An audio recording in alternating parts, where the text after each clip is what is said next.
اپنے بچوں کو اعلیٰ تعلیم دلوانے کی خاطر دادا جان نے گاؤں کو چھوڑا اور شہر کے ایک پرانے محلے میں گھر خرید لیا، جہاں عرصے دراز سے پرانے مکین قیام پذیر تھے۔ مکانات بھی یہاں سبھی پرانے زمانے کے تعمیر شدہ تھے، لیکن بہت کشادہ اور مضبوط تھے۔ اسی وجہ سے اس عمارت میں شکست فریخت کم ہی تھی۔ دادا کا خیال تھا کہ نئے علاقوں کی نسبت یہاں کے باشندے زیادہ قابل بھروسہ ہیں، کہ نئی کالونیوں میں طرح طرح کے لوگ آ کر آباد ہو جاتے ہیں، جبکہ ان کے پس منظر کا پتہ نہیں ہوتا۔ ان کا کہنا تھا مکانات اور محلے بے شک پرانے ہوں، لیکن مکان کو شرف مکین سے ہوتا ہے۔ جو گھر دادا نے خریدا وہ اچھی حالت میں تھا۔ انہوں نے معمولی شکست ورق کو درست کرا لیا اور اپنے کنبے کے ساتھ اس میں شفٹ ہو گئے۔ اسی محلے میں قادر صاحب رہتے تھے۔ یہ دادا کے پرانے دوست تھے اور انہی نے مکان دلوایا تھا۔ محلے کی گلیاں چوڑی اور سامنے چوک تھا۔ مکانات پر لکڑی کے عمدہ چوپارے نہایت ہنرمندی سے بنائے گئے تھے، جن پر پھول بوٹے نقش و نگار کندہ تھے۔ ان کی دیدہ زیبی نصف صدی بعد بھی قائم تھی، تبھی یہ گھر شاندار اور دلکش لگتے تھے۔ کمرے بڑے بڑے اور ہوادار، جبکہ دالان پختہ سرخ اینٹوں سے بنے ہوئے، اس مہارت سے کہ کسی ایک اینٹ کا کونا تک نہیں ٹوٹا تھا۔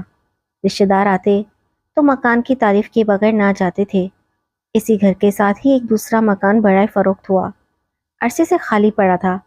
جن کا تھا وہ اس میں چند دن رہ سکے اور فروخت کر دیا۔ نیا مالک آتے ہی بیمار ہوا اور فوت ہو گیا۔ تبھی اس کی دل برداشتہ بیوہ نے گھر بیچ دیا اور کسی دوسری جگہ ماں بچوں کے شفٹ ہو گئی۔ یہ گھر تب سے خالی تھا۔ بدقسمتی سے تعمیر کرانے والے اور خریدنے والے کوئی بھی اس میں نہ رہ سکے، تو لوگ اس مکان سے خوف کھانے لگے۔ انسانوں کی طرح مکانات کی بھی ایک ایسی ہی ہسٹری ہوتی ہے۔ ہمارے دادا نے جو گھر خریدا تھا، اس کے ساتھ والے مکان کی ہسٹری قادر صاحب نے ہی ان کو بتائی تھی، لیکن دادا تہمات کے قائل نہ تھے۔ یہ لوگ اسے بدقسمت مکان کہتے تھے۔ بدقسمت مکان بہرحال بہت توجہ سے بنوایا گیا تھا، ہر لحاظ سے عمدہ، ایک چھوٹا سا محل معلوم ہوتا تھا۔ محلے کی یہ سب سے خوبصورت عمارت تھی، جس کو برسوں سے تالا لگا ہوا تھا۔ دادا جان کی گاؤں میں کچھ آبائی زرعی اراضی تھی، جس سے کچھ خاص آمدنی نہ آتی، کیونکہ جو لوگ برسوں سے اس پر آباد تھے وہ 3 حصے پیداوار خود رکھ لیتے اور ایک حصہ دادا کو دیا کرتے۔ ان سے زمین و اگزار کرانا کٹھن مرحلہ تھا، لہٰذا دادا نے سوچا کہ کیوں نہ اس اراضی کو فروخت کر دوں۔ انہوں نے انہی لوگوں کو آفر کی کہ اگر یہ زمین خریدنا چاہو تو میں جاری نرخ سے کچھ کم پر آپ کو فروخت کرنے پر تیار ہوں۔ وہ لوگ تو چاہتے یہی تھے، فوراً راضی ہو گئے۔ سودا طے پا گیا اور دادا جان نے وہ ملکیت فروخت کر کے ان سے رقم لے لی۔ ایک روز قادر صاحب نے بتایا کہ آپ کے برابر جو مکان خالی پڑا ہے، اس کے مالک بیرون ملک سے آ گئے ہیں اور کل مجھ سے ملنے آ رہے ہیں۔ وہ اس گھر کو سستے داموں بیچ رہے ہیں، کیونکہ خریدار کوئی نہ تھا۔ وہ بولے ان سے بات کرو، یہ مکان مضبوط اور خوبصورت ہے، میرے گھر کے ساتھ جڑا ہوا ہے۔ اگر یہ سودا ہو جائے تو درمیانی دیوار گرا دیں گے، ہماری رہائش اور کشادہ ہو جائے گی، بعد میں بچوں کے کام آئے گی۔ قادر صاحب نے مالکان سے بات کی اور سودا طے پا گیا۔ وہ تو اس جائیداد کو ہر حال میں بیچنا چاہتے تھے۔ مکان چونکہ سستا مل رہا تھا، دادا ابو نے خرید لیا۔ ان دنوں ابھی میرے والد کی شادی نہ ہوئی تھی اور وہ دادا جان کے بڑے بیٹے تھے۔ جب ابو کی شادی ہو گئی، دادا نے ان کو اسی مکان میں شفٹ کر دیا۔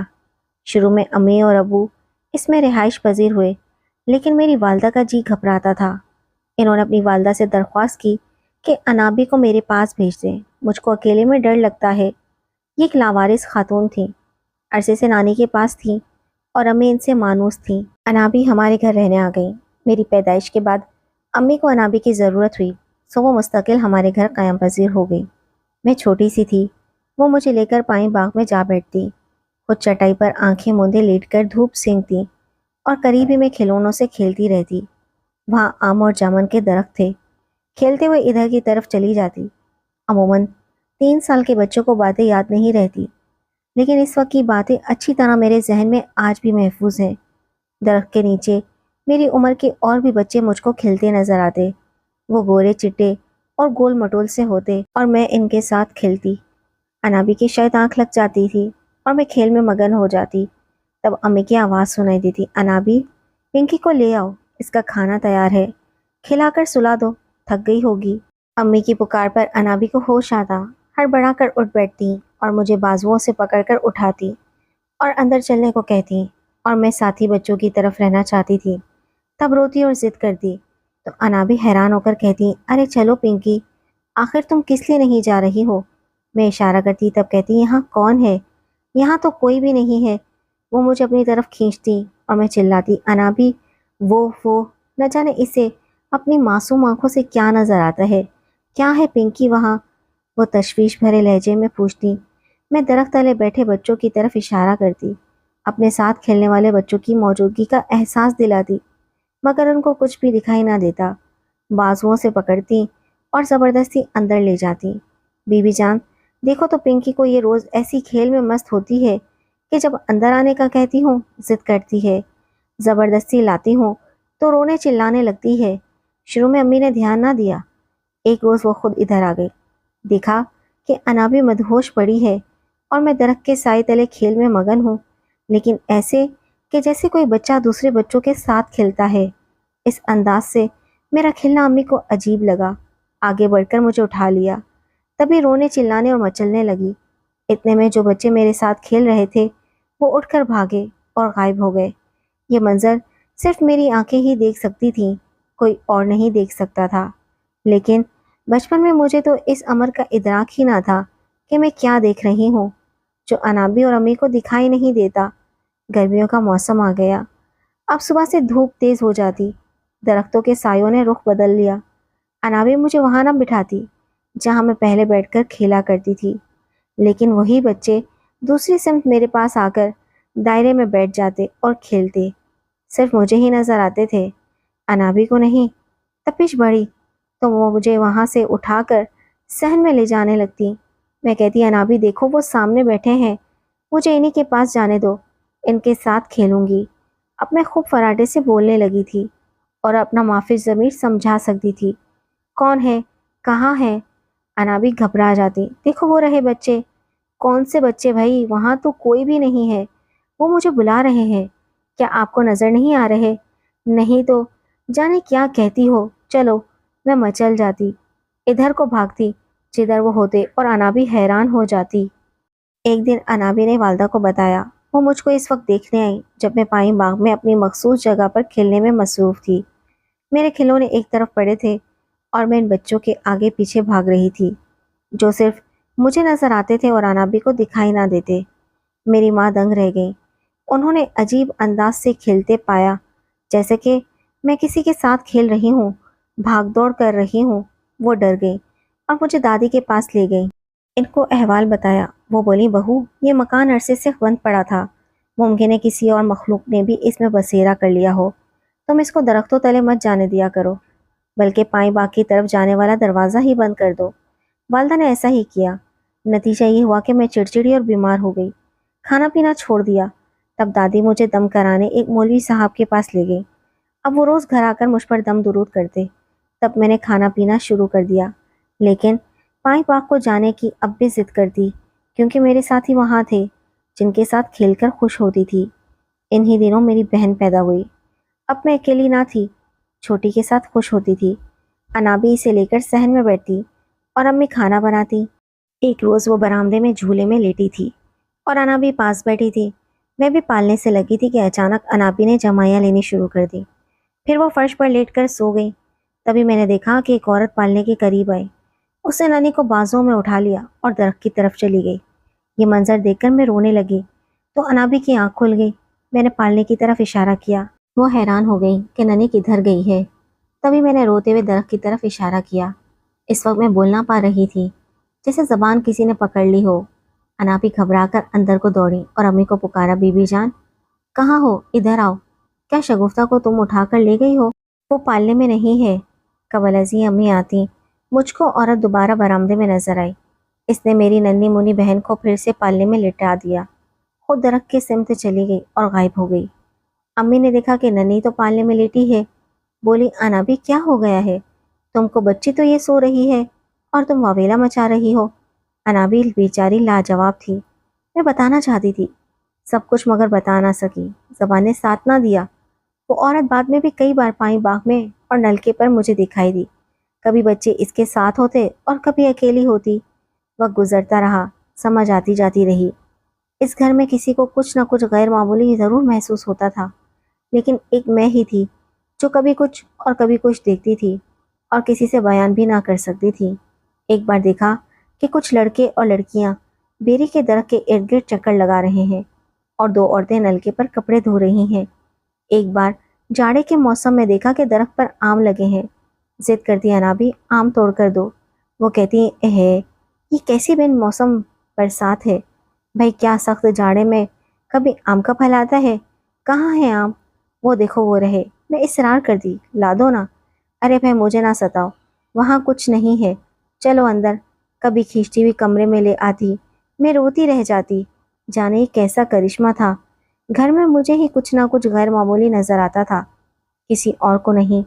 خدا جانے ان دنوں میری آنکھوں میں کوئی ایسی قوت در آئی جو ان چیزوں کو بھی دیکھ لیتی تھی جن کو عام آنکھوں سے نہیں دیکھا جا سکتا تھا۔ 7 سال کی عمر میں مجھے دور دراز فاصلے پر ہونے والی باتیں سنائی دینے لگی۔ اگر امی نانی کے گھر بیٹھی ان کے ساتھ باتیں کر رہی ہوتی تو میرے کان ان باتوں کو سن رہے ہوتے تھے۔ حالانکہ نانی کا گھر ہمارے گھر سے 20 کوس پر تھا اور یہ ایک ناممکن بات تھی۔ رات کو اپنے بستر پر لیٹی ہوتی اور ساتھ والے گھر میں ہونے والی دادا دادی، چچا چچی اور ان کے بچوں کے درمیان ہونے والی گفتگو کو میرے کان سن رہے ہوتے۔ صبح ان کو بتاتی کہ رات آپ لوگوں نے یہ باتیں کی تھیں۔ وہ حیرت سے منہ تکنے لگتے، جیسے کہ میرے کانوں میں آوازیں کیچ کرنے والا ریڈیائی آلات لگے ہوں۔ میرے گھر والے سب پریشان تھے کیونکہ میری کہی باتیں صحیح پیش گوئیاں ثابت ہو رہی تھیں۔ کسی صبح کہتی ابو آج گاڑی پر مت جائیے، آپ کی گاڑی کو ٹکر لگے گی، اور ایسا ہو جاتا۔ یہ میں نہ کہتی تھی، کوئی میرے دل میں کہتا تھا۔ دادا کے انتقال کے بعد میرے ساتھ غیر معمولی واقعات زیادہ ہونے لگے۔ میرا تو بچپن تھا، معصوم عمر تھی، جو دیکھتی سنتی بیان کر دیتی۔ کچھ عالموں سے پوچھا، انہوں نے ابا اور چچا کو مشورہ دیا کہ اس گھر کو چھوڑ دو، کسی اور جگہ رہائش اختیار کر لو، لگتا ہے گھر بھاری ہے اور آپ کی بچی پر اثر ہو رہا ہے۔ ابو اور دادا نے تگ و دو شروع کر دی۔ بالآخر دونوں مکان فروخت ہو گئے، سامان جانے لگا۔ جس روز ہمارا وہاں آخری دن کا قیام تھا، رات کو میں نے اپنی کھڑکی سے دیکھا کچھ لوگ صحن میں جھاڑو دے رہے ہیں اور عورتیں ان کی مدد کر رہی ہیں۔ بچے ہاتھوں میں دیے لیے تھے جن کی روشنی چاندنی جیسی تھی۔ وہ میری طرف افسردہ نگاہوں سے دیکھ کر ہاتھ ہلانے لگے۔ یہ وہی بچے تھے جن کے ساتھ میں بچپن میں کھیلا کرتی تھی۔ اب میری عمر 8 سال تھی اور کافی شعور آ چکا تھا۔ صبح ہم نے وہ گھر چھوڑا اور نئے گھر میں چلے گئے۔ بتاتی چلوں کہ میں بچپن میں کسی بھی شے سے خوف نہیں کھاتی تھی۔ بلیوں اور کتوں کو دیکھتی تو ان کے پیچھے دوڑنے لگتی، خصوصاً بچے چھوٹے ہوں تو ایسی چیزوں سے ڈر جاتے ہیں، لیکن مجھ میں ڈر تھا ہی نہیں۔ بہرحال جو بچپن رخصت ہونے لگا مجھے ڈر بھی محسوس ہونے لگا۔ اب میں اکیلے اندھیری جگہوں پر جانے سے ڈرنے لگتی اور کتے بلیوں سے خوف کھانے لگی۔ نئے گھر میں سب کچھ معمول کے مطابق تھا۔ سچ شکر کہ وہ غیر معمولی حالات اور چیزیں جو پرانے گھر میں دیکھی تھیں وہ اب نہیں دکھتی تھیں۔ وہ سب بچپن کی باتیں ماضی کا قصہ بن چکی تھیں اور پرانے گھر میں ہی رہ گئی تھیں۔ نئے گھر میں والد صاحب نے آتے ہی خیرات کی اور گھر کا صدقہ دیا، بکرے کاٹ کر غریبوں میں کھانا تقسیم کیا اور 40 دن تک تلاوت قرآن بھی نئے مکان میں کرواتے رہے کہ گزشتہ گھر میں جو غیر مرئی طاقتیں اگر تھیں تو وہ یہاں ہمارا پیچھا نہ کریں۔ یہ نیا گھر ہم کو راس آیا، مبارک ثابت ہوا، کسی وہم اور وسوسے نے بھی نہیں گھیرا۔ سبھی پرسکون اور مطمئن ہو گئے، مگر میں آج تک مطمئن نہیں ہوں۔ ہمہ وقت یہی سوچتی رہتی ہوں کہ بچپن میں پرانے گھر کے اندر جاگتی آنکھوں سے جو دیکھا کرتی تھی وہ سب آخر کیا تھا۔ بھلانا چاہوں بھی تو ان مناظر کو نہیں بھلا سکتی۔